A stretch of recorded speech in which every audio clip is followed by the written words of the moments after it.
I don't know, we don't have an angle finder here. So we're just winging it. So right now, I got the springs off the front coilover shock, which they just removed by removing the lower bolt, pulling the collar off the bottom, and the spring slides off. And so right now we're gonna measure what kind of travel we have and make sure that the front end's not doing anything wonky. By wonky, I mean like weird camber gains or caster gains, or maybe the tie rods might hit each other or hit something on the front. So we're gonna just kind of check clearances and see what we're working with and go from there. So I'm gonna write this number down, 12.375.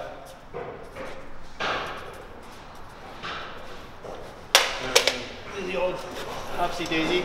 Careful vents in case this thing falls off that piece of wood. So I don't know if you can see it, the wheel's starting to toe out as the suspension travels up. That's bad. But there are worse things. So as you can see, it's starting to hit the bump stop right there, which is just about perfect where the shock should land when it fully collapses.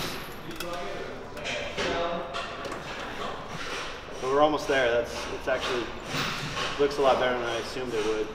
Oh, you can see it come back in as it drifts down. That's called bump steer. How it's typically worked out is you build an entire new steering system. So the tie rods end up being a certain length.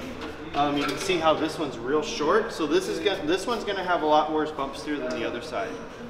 So because you can see the length of the beam where it pivots up here and where the wheel is a lot longer than the steering arm length, right? So they're traveling at different rates basically.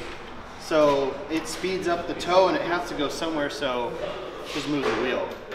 So in stock trim, you know, these things are only made to have like 6 inches of travel, so it wasn't that big of a deal in stock trim. But that's the other beauty of this front suspension, is that you can modify it really cheaply and easily and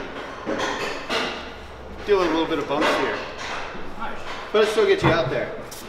That's the main thing. So this is exactly what you're looking for. If you take the steering out of consideration, as far as like shock placement and your clearance you have from the top of the beam to the bottom of the frame, without getting too wild and notching all that stuff out, this is pretty much ideal. I mean, it just so happened to work out. The kid setting up must have known what he was doing. So you can see you have just 3/16 of an inch there, and this bump stop pad ready to bottom out in a little bit more. So the other thing we're going to do is we're going to put a set of hydraulic bump stops in here. As long as I can fit it in the budget, which it's looking like I can right now. I'll know some more in a day or two, but we're going to put a hydraulic bump stop in there. And then when that's done, the hydraulic bump stop will be completely bottomed, and there will be about this much shock shaft left. So what you do with that is, if the shock shaft is completely bottomed before the bump stop bottoms, you end up loading up the shock towers, and that's how they end up getting ripped off the frame. So you want to spread that load. So with the hydraulic bump stop, we'll be able to spread that load into the chassis and off the shock towers. Oh, cool. Yeah. So if you don't have a hydraulic bump stop, what's another option you can use? Like, what's a real backyard redneck? Well, no, just these bump stops here. Oh, just that? Right. But what it looks like to me is that that would still compress, and it would end up putting the load on the shock. Mm-hmm. Right? So, compromise. Tomato, tomato, give and take, right? So. Cool. Hell yeah. See how the lower ball joint, if we pretend my pen and my finger is the caster angle, you can see it's got some serious caster. I mean, it's like probably somewhere between 12 and 15 degrees, which is great. Okay. I don't know, we don't have an angle finder here. So we're just winging it.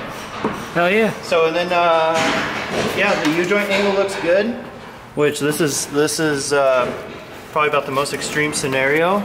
We'll check it as it droops down. It's gonna straighten out a little bit, and that's good, man. It never gets wonky or out of shape, so we're dialed. Sweet. goodbye. Well, that's not very safe. Let's try that again.